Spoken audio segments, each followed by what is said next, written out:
CNN's big gotcha moment in Syria turned out to be one giant embarrassment. They claimed to free a prisoner from Assad's regime only for it to come out that the guy was a torturer for Assad. How does this even happen? Let's break it down, guys.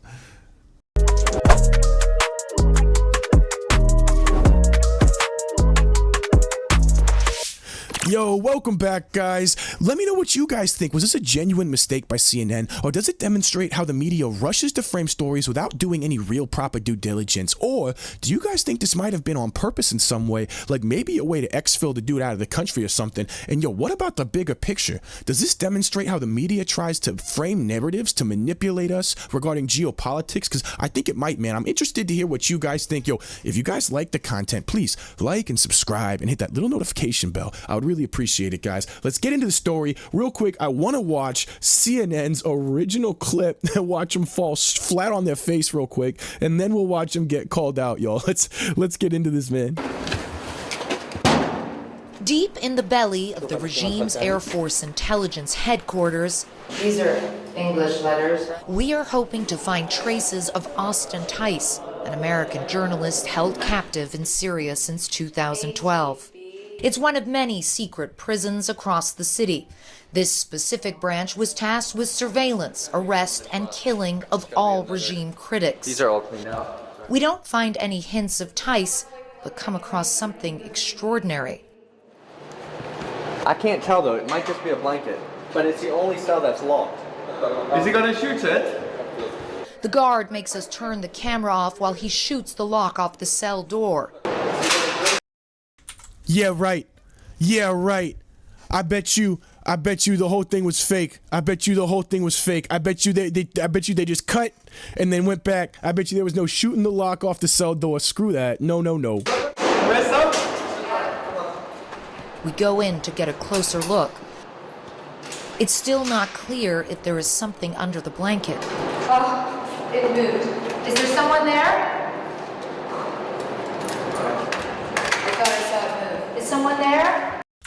Yo, I know other people were saying this, but she's talking to him in English. I guess they're worried, but why not try multiple languages? Just a straight to English without trying nothing else. It's just like, it's sketchy too, man. Or is it just a blanket? I don't know. I think it's someone. Hello? Okay, it's just moving.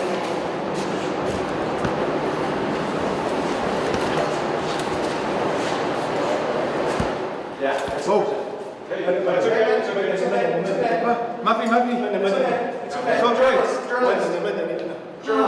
I'm a civilian, he says. Look at the way that dude's getting up. Look at the way that dude's getting up. Oh my God, dude. That dude, he looks well fed. He looks like he hasn't missed a single meal at all. Like, what was this guy's morning like? Oh my jeez, bro. I'm a civilian. It's okay. It's okay. It's okay.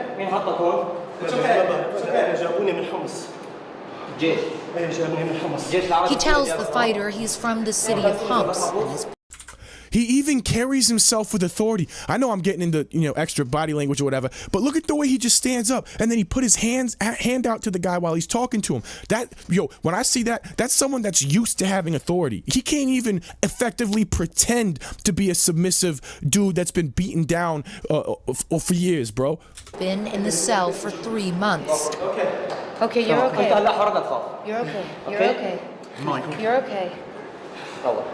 He clutches my arm tightly with both hands. Okay. Does anyone have any water? Water. My. Okay, it's water. It's water. Yo, you look at the way he's staring at the camera when he drinks. Look at the way he's staring at. Yo, I bet you he's not even thirsty. Yo, oh my God, dude, it's just too much. It's just too much. Yo, we'll go and we'll see him respond to the light, and then we'll move on, bro. Okay. You're okay. Says you are free. He says, oh God, there is a guy. Me too, he says. The third prison. After 3 months in a windowless cell. He didn't even react. Look at that, dude. He should have been like, as they are approaching down the hallway, just like blinded and waiting for a minute to go outside. At least, maybe I'm wrong. I'm not a genius, but yo, man, dude, look at this guy. He doesn't even care. He hasn't even been in a cell without windows for a day. That's ridiculous. That's ridiculous, man. Well, yo, they're falling flat on their face, and now they're getting called out. This is the real clip. I just wanted to see that first real quick, man. Well, CNN finds itself at the center of a journalism screw-up. Clarissa Ward, the network's much-celebrated international correspondent, was accused of inadvertently producing a fake story, and has now admitted that she did, in fact, get it wrong. Last week, a video segment by Ward went viral. Ward was looking for Austin Tice, an American journalist who was kidnapped in Syria more than a decade ago and is feared to have been killed. In the video, Ward enters a Syrian prison hoping to find Tice and records the moment when a man who was ostensibly a prisoner of Bashar al-Assad's recently toppled regime was released from his confinement. Let's watch some of that. Arm tightly. It's water. It's water. Okay, you're Talking. This is the third. Took Jake Tapper's breath away. Another just absolutely remarkable report. CNN's Clarissa Ward in Damascus doing vital.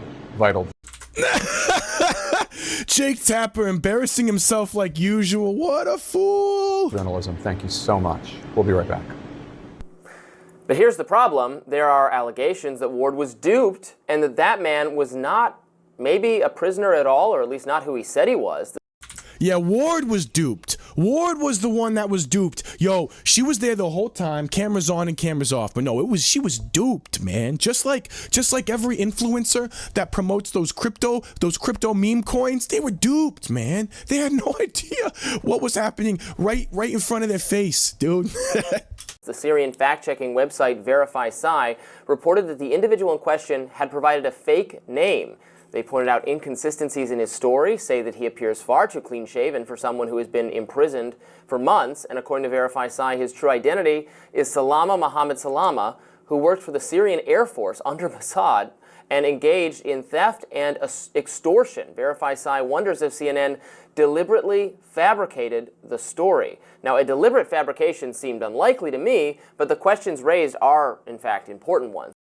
Yo, man, the questions raised to me are exactly what we went through in the intro, dude. Like, what does this demonstrate about the loss of trust in media? What does this demonstrate about exactly the techniques the media is willing to go through to try to come up with a story? How far has the media sensationalism gotten? And can we recover trust in our media institutions at all, man? Because this sensationalism, to me, has gotten too far. We're about to get into it. We're going to look into some details real quick, and then we're going to get into the sensationalism of media and exactly how that is an attack surface on our society and how elites can use that for cultural subversion, man. So let's get into this real quick, y'all. CNN's footage of them discovering and helping free prisoner allegedly held by Assad regime backfires when local Syrian group exposes the disturbing truth about the prisoner. The propaganda efforts of America's most notorious fake news network backfired today, putting one of its infamous employees in hot water. As the Gateway pundit reported, CNN went viral last week for sharing footage of a surprise prisoner, Adel Garbal, named being led out of a Syrian prison with the help of CNN reporter Clarissa Ward. The network claimed that Adel Garbal was not only left alone for days without food or water, but had light, but had no clue the Syrian tyrant Bashar al-Assad regime had collapsed. There was no one in there. What are you talking about? There was no one even in there. Ward called the event one of the most extraordinary moments she'd ever witnessed. Oh my God. Is this the same lady who was like ducking and like trying to make it look so exciting when she was ducking on the side of the road? God, I forget. They had this clip of this lady in a ditch, and then the quartering came out with a voiceover to it in one of their intros, and then it went infamous, dude. Yo, man. Several eagle-eyed viewers, though, noticed some unusual features regarding Adel Garbal, unlike what one would expect from a person who was held in a Syrian hell prison. He not only appears to have no injuries, but he looks pretty clean. The dude looks really clean. He also had no trouble adjusting to the sun. He also had no trouble standing up at all. He also, like, usually when you haven't had water for a while, you don't just down it right away. You sip it, and then after a minute you're able to down it. But yo, man, like this is crazy, bro. Like not only that, he stood up just fine. He carried himself with authority too. Now that's just my speculation. He carried himself with authority. That's the way it looked to me, man. Seriously. Oh, dude. Now, damning revelation from a local Syrian fact-checking group named Verify Psy, that's a pretty cool name though, has exposed the shocking truth about who Adel Gabbar really is. Turns out the prisoner who CNN helped escape is actually Salama Mohammed Salama, who is better known as Abu Hamza, who is a first lieutenant in Syrian Air Force intelligence responsible for a series of alleged war crimes. Yes, CNN helped free a notorious war criminal and proceeded to mislead their audience. Yo, and did they help him get out of the country? Yo, or was he transferred over to a rebel group and now who knows what happened to him? You know, he might have walked off into the sunset. You know what I mean? Dude, as reported by Verify Psy, here is a part of Abu Hamza's horrifying history. Oh my jeez. Abu Hamza was involved in theft, extortion, coercing residents to become informants. Also, locals, according to locals, his recent incarceration, lasting less than a month, was due to a dispute over profit sharing from... so the dude was a prisoner. Oh my God. Here I am thinking they faked the whole dang thing, literally just staged it. No, the dude, so I guess he just lied about his identity. So they might have given him to the rebel group, and then now he's, little, you know what I mean? He that little, you know what I mean? They might have taken him out behind the shed or something, Man, so the dude, he was a high-ranking officer, and then he had a dispute with some other high-ranking officer over how to distribute extorted funds, and that led to his detention. Oh my God, dude. Yo, some gang stuff, bro. Oh my gosh. Goes to show you a little bit of what the Assad regime was like, man. I imagine it's almost a little bit like Russia or something. All these mafia states probably teaming up together, dude. Despite his seemingly innocent and composed demeanor, dude was real composed, and to me that made him look not very innocent. In the CNN report, Salama has a grim history. He participated in a whole bunch of really bad stuff. I'm not going to try to read all that. I don't know what that was. He did really bad things. In addition to his violent past, he testified. They testified that Abu Hamza has been attempting to garner sympathy since the fall of the regime, claiming he was forced into committing his crimes. The Verify Psy team learned that he has deactivated his social media accounts and changed his phone number. Whoa. So who knows what the aftermath is like? Maybe it really was a gangster regime, and now they've replaced it. But you'd expect him to be arrested and all that, not posted on social media or something. Maybe they helped him get out the country. CNN, for their part, is laughably doubling down on their story. No one other than CNN team was aware of our plans to visit the prison building featured in our report that day. The events transpired as they appear in our film. Oh, okay. Okay. Yo, man. Yo, there was something wrong with that. You could tell from the moment that dude stood up that there was something wrong with that, man. Dude, oh my jeez. He participated in hurting a lot of people, basically, is what that other paragraph said. Anyway, so this goes to, they didn't try to double check. They didn't try, immediately they just put everything out. And that goes to the rush since the late 80s of this sensationalized media that we live in today, right? And it's all this attention economy. Everyone's like, boom, boom, boom, boom, get your attention. Look over here. Hey, don't look over there. And it results in these oversimplified narratives and a lack of nuance in our media, in our culture, that is just so harmful, in my opinion, to our development as a future into the future, because it affects the type of rhetoric that we're able to accept within our own minds and our thought process. And so when we live in a reality that is and we're surrounded by these oversimplified narratives, these are normalized to us, and then all of a sudden we think that's the way the world works, and so we start accepting these oversimplified narratives in our own minds to establish frameworks for how we think the world works around us. And then that begins detaching us from reality. And then when we're detached from reality, someone can step in and give us their version of reality, especially when normalized, oversimplified narratives are what we're used to. Wow, I botched that sentence.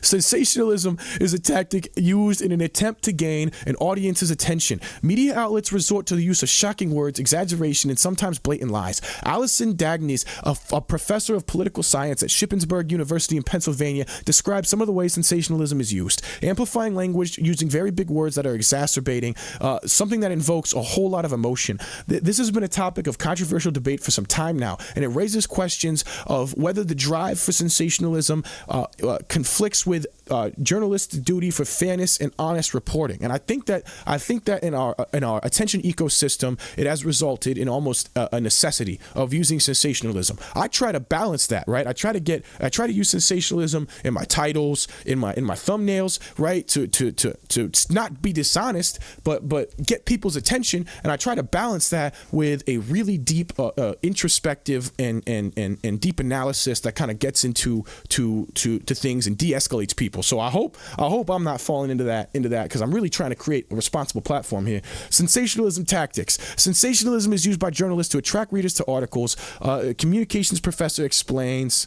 Let's see. Sensationalism. Let's see here. Sensationalism also raises concerns. Okay, cool. This is the problem with sensationalism. Okay, one of the biggest uses of sensationalism is headlines. When you're looking at a magazine or website, the blog words, they attract your attention. News media outlets know that headlines attract readers, so they use it to their advantage. Fear mongering is an act of intentionally playing with the fears of another to arouse fear or anger. Another sensationalist tactic. Media outlets will prey on fears of others in order for them to notice their content. Once you get someone's attention, you can then weave your way through a very convoluted and probably implausible argument to make it appear to be more reasonable. Once you get someone's attention, then you know you can weave your way through their minds, basically. Sensationalism, it's a way to open that door, right? And usually you see these media outlets will open that door by playing with your emotions, and then they try to use logical fallacies to build narratives to then skew your worldview and make you easier to manipulate. It's almost like, to me, it's almost like a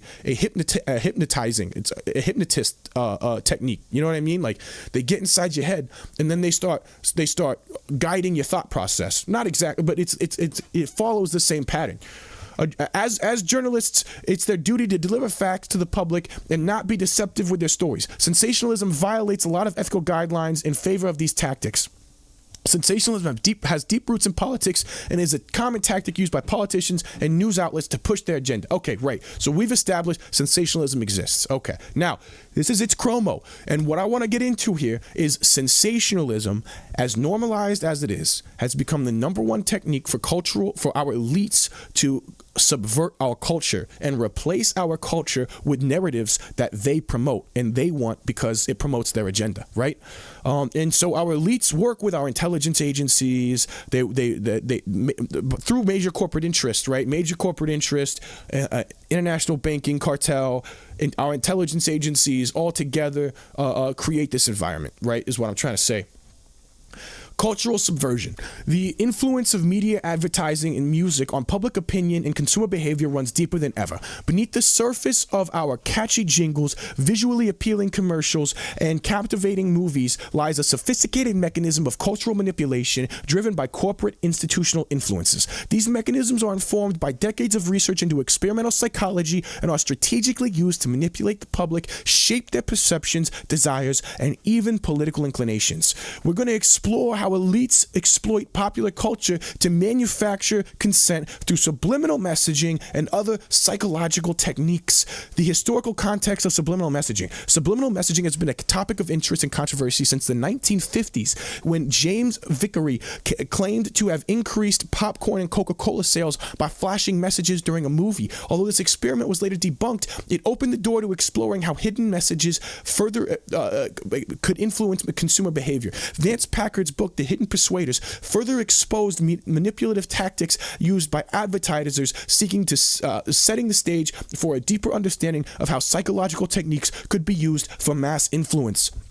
Sigmund Freud's theories on unconscious mind laid the groundwork for understanding how hidden drives and emotions influence behavior. His nephew, Edward Bernays, applied these theories into public relations and advertising, believing it was the duty of marketing professionals to manipulate the public opinion for the greater good. In his book Propaganda, Bernays argued the masses are irrational and need to be guided by an elite class that understands their true desires and fears. This was before the 50s, guys. Okay, they had understood all of this, how to do this, before the 50s. And they used these techniques when they owned a near monopoly on the media that we were exposed to hardcore. And that is part of the reason why that entire period in our country seemed so stable, because there was only one platform pushing their big message, okay? And even in the 1950s, the U.S. Bureau of Censorship allowed them to use overt means to shut people down under the guise of the Cold War, okay? Now, not that everything was illegitimate, because there is cultural subversion attempted by other groups, not just corporate elites through our intelligence agencies and our institutions of government. There's cultural subversion. So there's corporate elites that want to subvert our culture for their interests, right? There's our government that wants to subvert our culture to maintain the status quo and maintain stability. There's other foreign state actors that want to subvert our culture in order to destabilize us, right? So there's a whole bunch of things going on in this, right? But I just wanted to establish, guys, check out this article. It's real. This video is going a little long, but I wanted to get into, hey, this yeah, it's fun, laugh at it, right? But this demonstrates a larger system at play where for a second the veil was lifted and we saw them fall flat on their face while they were attempting to get back under our skin and manipulate our emotions, guys. So I just wanted to expose that for a minute. I thought this was a great opportunity to do that. Hey, if you like the content, I appreciate you guys. Thank you so much for being here. Remember, like and subscribe. Thank you very much. And then please check out any of these videos here over here on my left. I appreciate it. Thank you, guys. I'll see you on the next segment.